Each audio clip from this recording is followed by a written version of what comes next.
Imagine walking into a crowded room and instantly feeling the hidden grief of a complete stranger in the corner. Or like the unspoken anger of a couple sitting at the next table. Oh, yeah. That is heavy. Right. For a Pisces, feeling everyone else's emotions isn't some cool superpower you can just turn off. It is a massive walking vulnerability.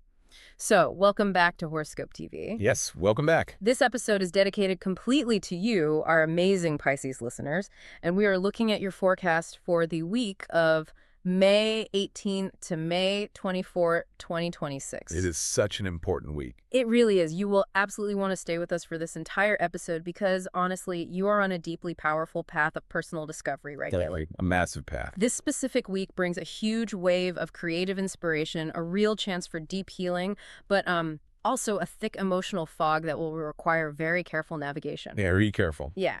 So we are going to analyze the astro data together so you can map out your week and make the absolute most of this magical window. We really have a lot of complex movements happening in the sky this week.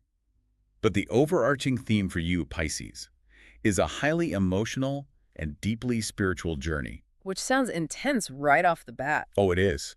And the main engine driving this deep personal healing is something we call the true node. Okay, the true node. Right. Yeah. Right now, the true node is moving backward in what we term a retrograde motion directly through your sign of Pisces. Wait, I want to stop and unpack that immediately because, when people hear the word retrograde, they usually just panic. Oh, for sure. They think their phone is going to break. Exactly. They think of computers crashing or travel plans completely falling apart. And we hear about planets going retrograde all the time. But what exactly is a true node? And why does it matter so much that it is moving backward through Pisces? That is a very common confusion, actually. So the true node is not actually a physical planet at all. Wait, really? It's not a planet? No. It is a mathematical point in space. So if you imagine the path the Earth takes around the sun, and then the path the moon takes around the Earth, those two paths cross each other at specific points. Okay, I'm picturing the two paths crossing. Right. The true node, which is also called the north node, is that exact crossing point. In the astrological charts, this crossing point represents your destiny. Wow. Destiny. That's a big word. It is. It points to the ultimate lessons you are supposed to learn in this lifetime. So it is less about like a physical rock in space affecting us with gravity and more about a marker on a map, like something that shows where we are supposed to be heading. Yes, exactly. It acts as a cosmic compass. Yeah. And because it is currently stationed in Pisces, the universe is pointing its compass directly at your sign. So all the focus is on the Pisces listeners right now. Entirely. And the retrograde motion, the moving backward part, means you are not rushing forward into new, uncharted territory right now. Okay, so no big leaps into the unknown. Exactly. You are being asked to look backward at your past experiences, your old wounds, and your previous choices. You need to figure out what needs to be healed before you can take the next big step forward. That makes the focus of this week make a lot of sense, actually. We are starting off by looking closely at your general energy and your emotional wellness. Which is so crucial for a Pisces. It is everything. For a sensitive Pisces, how you feel completely dictates everything else you do. Oh, 100%. I mean, you cannot go to work, you cannot be a good partner, and you cannot create art if your emotional tank is full of dirty water. That is a great way to put it. Dirty water just ruins everything for a water sign. Right. And the astro data shows a very big shift happening on May 19. Yes, the shift on May 19 is profound. Venus is entering the sign of Cancer. Okay, Venus in Cancer. Let's analyze that. Well, Venus is the planet that rules what we value. It rules how we experience beauty and how we give and receive love. The love planet. Got it. Right. And Cancer is a water sign, just like Pisces. So when a planet moves into a sign that shares your same element, it creates this easy, natural flow of energy. So there's no friction there. They just get each other. Exactly. For a Pisces, having Venus move into Cancer feels like a beautiful, warm embrace. Your heart is going to swing wide open. Oh, wow. Yeah, you'll feel a sense of pure joy and a feeling that you are perfectly in tune with the universe around you. Okay, I am looking at the notes here, and I have to push back a little on this idea of pure joy. Oh, why is that? Well, Knowing the nature of a water sign, there is always a catch when the heart swings wide open. If a Pisces is completely open, they are open to everything, not just the good stuff. Ah, yes, you are picking up on the exact danger of this transit. I knew it. There's always a catch. Because your heart is so open and unguarded, you become an emotional sponge. Yeah. A Pisces is naturally sensitive to the moods of other people on a normal day anyway. Yeah, they feel everything. Right. But with Venus moving through the deeply emotional sign of Cancer, that sensitivity completely loses its filter. So the walls just come down. Completely down. You stop just observing the feelings of everyone around you and you begin actively absorbing them. Man, it seems like walking around in a pouring rainstorm wearing a giant sponge instead of a raincoat. That is the perfect visual. You are just soaking up every single drop of water around you. So my question is, how do you actually enjoy this beautiful, open-hearted energy that Venus is offering without completely soaking up a coworker's bad mood? Or like a stranger's road rage? It's tricky. Yeah, because the charts say your heart is wide open, so the sponge is totally exposed. The challenge here is learning the difference between feeling an emotion and holding on to it. Okay, feeling versus holding. Break that down. Well, when Venus is in Cancer, you are meant to connect with people. You cannot just lock yourself in a dark room. As tempting as that might be for a Pisces sometimes. Right, exactly. But you have to be mindful. When you feel a sudden wave of sadness or anger this week, you need to pause. Pause and do what? Ask yourself, did something just happen to me to make me sad? Or did someone else just walk into the room? Oh, wow. That is such a powerful question. Like, is this even my feeling? Exactly. You have to practice letting the feelings wash over you, like water over a stone, rather than soaking into you like a sponge. That requires a lot of mental discipline. I mean, that is not easy. It really isn't. Yeah. But the fascinating thing about the astrological charts is how they often provide the medicine for the exact illness they cause. I love when the charts do that. Right. Just a couple of days later, the sky shifts to help build a defense. Okay, so this is on May 21st. The sun enters Gemini and the moon enters Leo. Yes. Let's analyze how those two movements help a Pisces dry out the sponge, so to speak. Well, the sun moving into Gemini pulls your vital life force, like your daily focus, directly toward your home. Toward the house, okay. Right. Your family life and your private foundation. Gemini energy is very busy and gathering-oriented. What do you mean by gathering-oriented? It wants to collect things, organize information, and arrange its surroundings. So for a Pisces, this transit creates a strong, undeniable urge to build a safe, cozy sanctuary away from the public eye. Oh, I see. So you just want to nest. Exactly. Your attention shifts away from the loud, emotional outside world and zero in on your private living space. And then the moon enters Leo on that exact same day. Is that what provides the fuel to get off the couch and actually build that sanctuary? You nailed it. The moon governs our emotional needs and our daily habits. And Leo is a fire sign. So it's active. Very active. It is proud, physical, and highly motivated. When the moon moves into Leo, it brings a sudden burst of physical energy. Oh, so you're not just thinking about a cozy home, you're actually making it happen. Right. You will find yourself highly motivated to clean the house, throw out old clutter, and organize your daily routines. You want to set up your living space so it feels like a royal retreat. I love that, a royal retreat. So the universe opens your heart on May 19th, turning you into a vulnerable sponge. But by May 21, it hands you the tools to build a safe, clean, cozy fortress. That is exactly how the charts are working together. You literally have a quiet place to retreat to at the end of the day to wring out the sponge. Yes. The physical sanctuary you build under the Gemini sun and Leo moon is the necessary counterbalance to the emotional openness of Venus in Cancer. Because if you don't have that... If you don't have that protected space to return to, you cannot sustain the joy of Venus. You'll just burn out. That makes so much sense. Well, since we are already discussing opening your heart and building a safe space, let us examine exactly who you should invite into that sanctuary this week. Oh, yes. Let's talk about love. Because romance is an absolute highlight of the astro data right now. It really is. The charts indicate very specific pairings that will thrive this week and others that will really struggle. Right, so the data points to Cancer as a perfect match for a Pisces right now. Why is that? The alignment for a Pisces and Cancer connection this week is exceptionally strong. We already discussed Venus moving into Cancer on May 19. Right, the love planet. But the moon also enters Cancer on that very same day. Oh, wow. Both of them. Yes. So you have the planet of love and the planet of deep emotions both sitting in a water sign that naturally understands you. That sounds incredibly comforting. It is. A Cancer partner will instinctively know how to comfort a Pisces.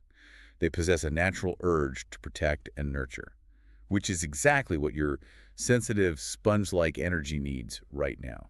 Honestly, with the moon involved, it seems like the connection would bypass normal conversation entirely. Because doesn't the moon govern the subconscious? Yes, it does. It creates a profound psychic connection. A psychic connection, like reading minds. Well, emotional mind reading, yes. Yeah. You will likely find that you do not even need words to communicate your feelings to a Cancer this week. That is wild. You can just share a look across a room or sit quietly next to each other on the couch, and there will be a complete mutual understanding of the emotional weather you are both experiencing. That sounds like pure magic for a Pisces. But the astro charts also highlight May 22 when Venus makes a connection called a trine to the true node. Yes, this is huge. We established earlier that the true node represents destiny and your life path. So this connection with a Cancer isn't just about having a nice, quiet weekend on the couch, right? There is a larger purpose here. Absolutely. A trine is a 120-degree angle between 2 points in the sky. And in astrology, a trine represents an easy, frictionless flow of energy. Frictionless. I like the sound of that. It is like a door swinging wide open with zero resistance. So when Venus, the planet of love, forms this easy angle with the true node, the planet of destiny. You might see where this is going. Right. It indicates that a relationship developing right now is part of your fated path. So it's meant to be. Exactly. A supportive partner, like a Cancer, will protect your sensitive soul while simultaneously pushing you toward your larger creative and spiritual goals. They are meant to be part of your journey. That is beautiful. However, the journey also includes obstacles. We have to talk about the hard stuff. We do. We can't ignore the difficult charts. Right. The charts clearly point to Gemini energy as a major drain on Pisces this week. We have Mercury making a difficult angle to the true node on May 19, then the Sun entering Gemini on May 21, and Venus clashing with Neptune on May 22. Yes. We need to analyze the geometry of these clashes. Okay, break the geometry down for us. When we see squares in the astrological parts, which are 90-degree angles, we are looking at friction. Friction, so the opposite of a trine. Exactly. A square is like two cars arriving at an intersection at the exact same time and trying to turn into the same lane. Oh, yikes. Yeah. Someone has to hit the brakes, or there's a crash. Gemini energy is ruled by Mercury, which is the planet of information, speed, and chatter. Chatter, so lots of talking. Lots of talking. Geminis process the world by talking, asking questions, and jumping from one idea to the next very, very quickly. Let me be clear, though. We aren't saying Geminis are bad people, or that you should banish your Gemini friends forever. Oh, absolutely not. We are just talking about a severe mismatch in how you both process the world right now. That is the perfect way to frame it. The Gemini approach to life is highly valuable, but it clashes violently with what a Pisces needs this week. Because Pisces needs quiet. Exactly. Your Pisces chart is demanding silent, emotional retreat, and deep feeling. But the Gemini energy in the sky is demanding rapid, loud communication. That sounds exhausting. It is. When Mercury squares your true node, a conversation with a Gemini might feel harsh or thoughtless to you. Even if they don't mean it to be. Right. They might just be trying to connect with you by sharing 50 random facts they learned today. But to your sensitive nature right now, that constant talking will feel like a jackhammer. Wow. A jackhammer. So if a Cancer feels like a cozy blanket by the fire, a Gemini right now feels like being stuck in a room where someone is aggressively flipping through radio stations at top volume. Yes. It is simply too loud and too scattered for your peaceful spirit to handle. Okay, that paints a very clear picture. And this friction peaks around May 22, right? When Venus forms a square with Neptune. Yes. You will feel deeply misunderstood by the fast-paced energy around you. You are craving deep, soul-level meaning, and the world seems to only want to talk about superficial, everyday gossip. So what do you do when you hit that wall? When you feel that friction, the healthiest choice is to just step back and retreat to that safe sanctuary we talked about earlier. Hide in the fortress. I love it. But let's talk more about May 22 and this clash between Venus and Neptune, because the outline for this week lists May 19 and May 22 as the quote-unquote best dates of the week. Yes, they are peak dates. But wait, you just told me May 22 features Venus squaring Neptune, and that Neptune creates a confusing emotional fog. And isn't Neptune actually the ruling planet for Pisces? It is your ruling planet, yes. I am so confused. Why would a date be listed as a best date if there's a massive emotional fog rolling in that day? It's a paradox for sure. Is this like going to the grocery store when you are absolutely starving? where everything looks delicious and you just completely ignore all the warning labels on the junk food. That grocery store analogy is highly accurate for a Neptune transit. May 22 is mathematically considered a peak date because the romantic highs and the feelings of destiny are incredibly strong. Could you feel the high? You feel it big time. You will feel swept off your feet. But the challenge is homegrown. Homegrown, what does that mean? Because Neptune is your ruling planet, the confusing fog isn't coming from some trickster in the outside world. The fog is coming from your own mind. Oh, you are operating the fog machine yourself. You are. You really are. Neptune's the planet of dreams, illusions, and glamour. So when it clashes with Venus, your desire for a perfect fairy tale romance kind of overrides your logical brain. That sounds dangerous. It can be.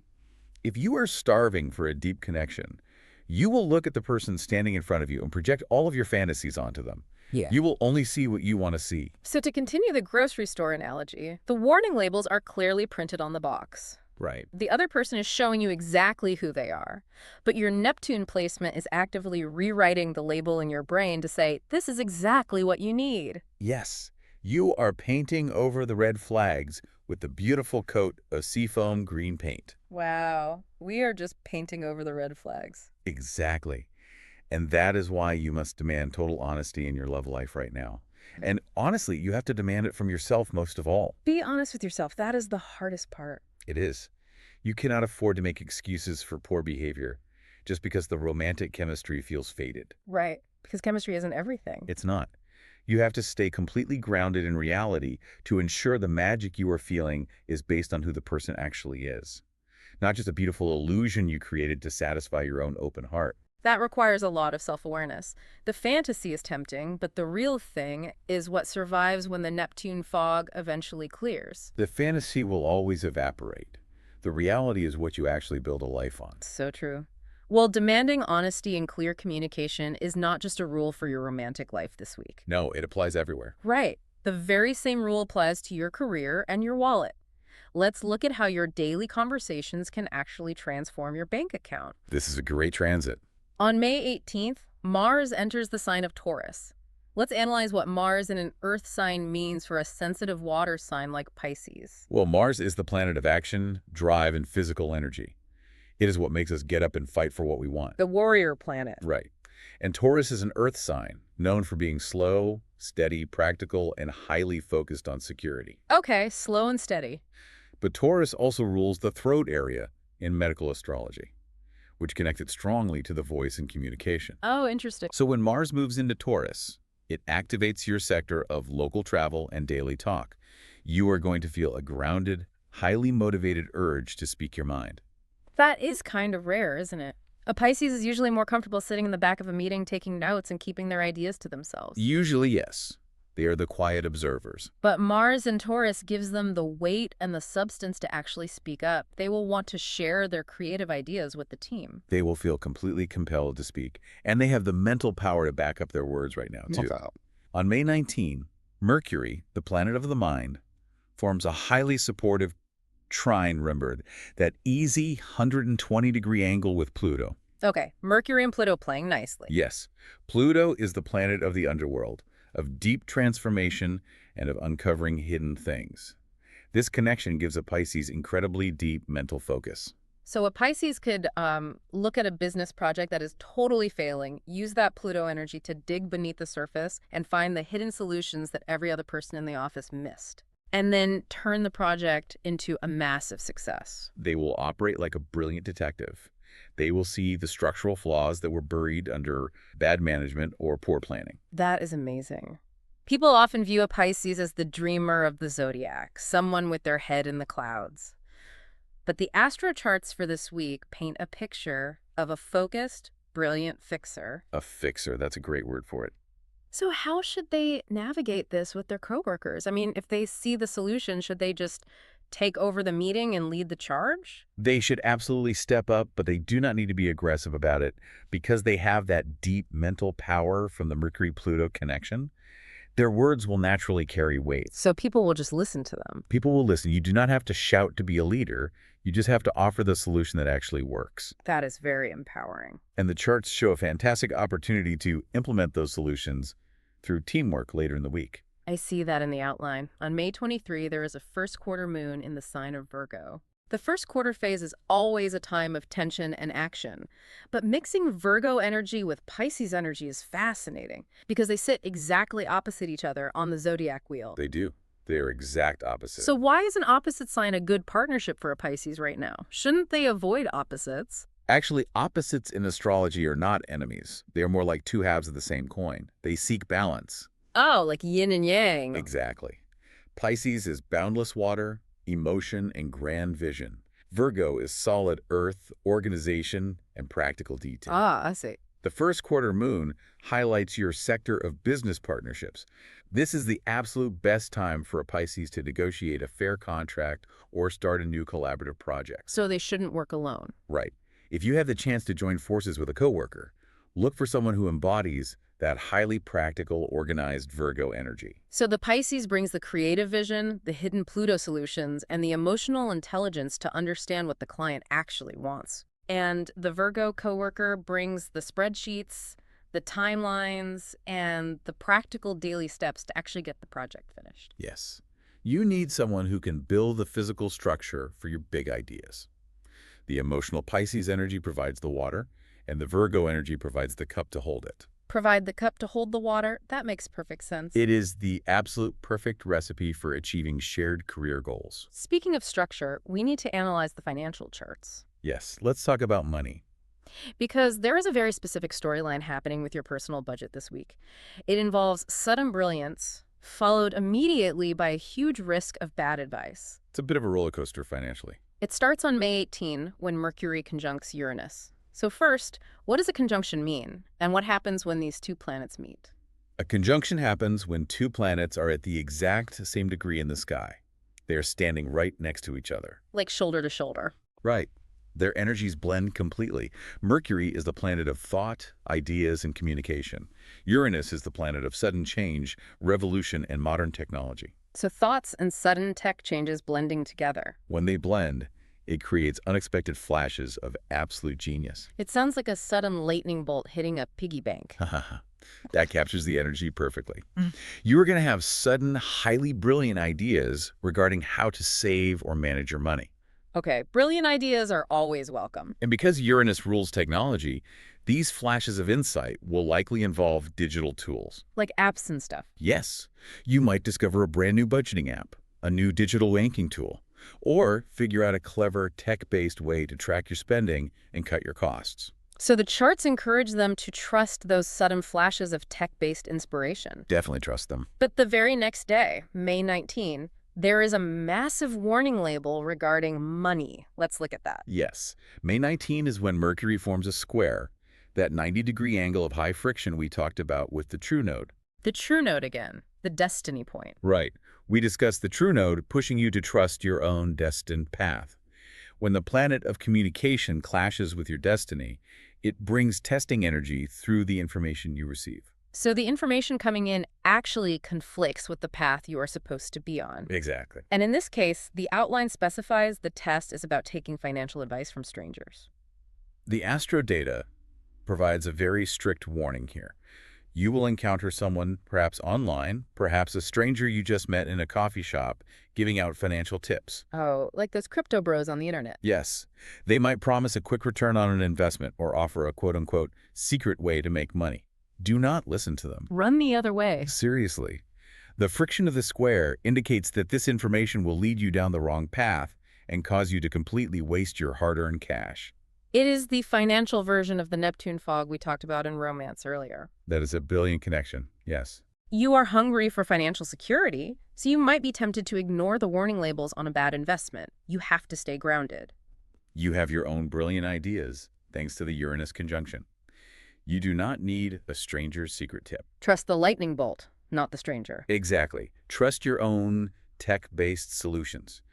Trust your own research. Do not hand your power or your money over to someone offering a shortcut that contradicts your own common sense. Okay, so we have mapped out the emotional highs, the romantic fogs, and the career power moves. Now let's look at how this all wraps up over the weekend. The weekend is very eventful. The charts show both a physical warning and a massive lucky break. Let's start with guarding the physical body. We are going back to May 22 when Venus squares Neptune. Yes, that foggy transit. We already analyzed how this brings an emotional fog in relationships, but the charts say this also has a physical impact. How does that work?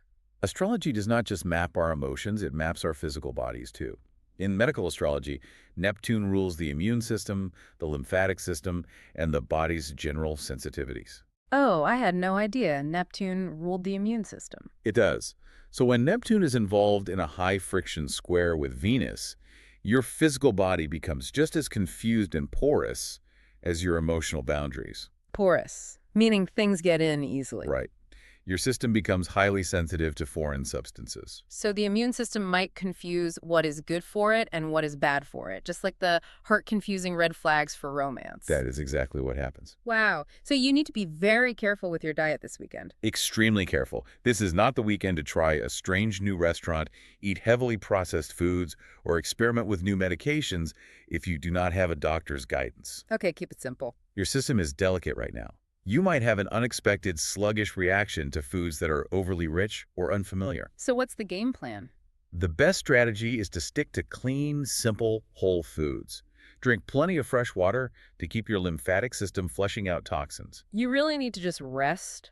It is so fitting that the astro charts point to sea foam as the color of the week for Pisces. It is perfect. It perfectly matches this healing, watery, ocean-like need to just rest and reset.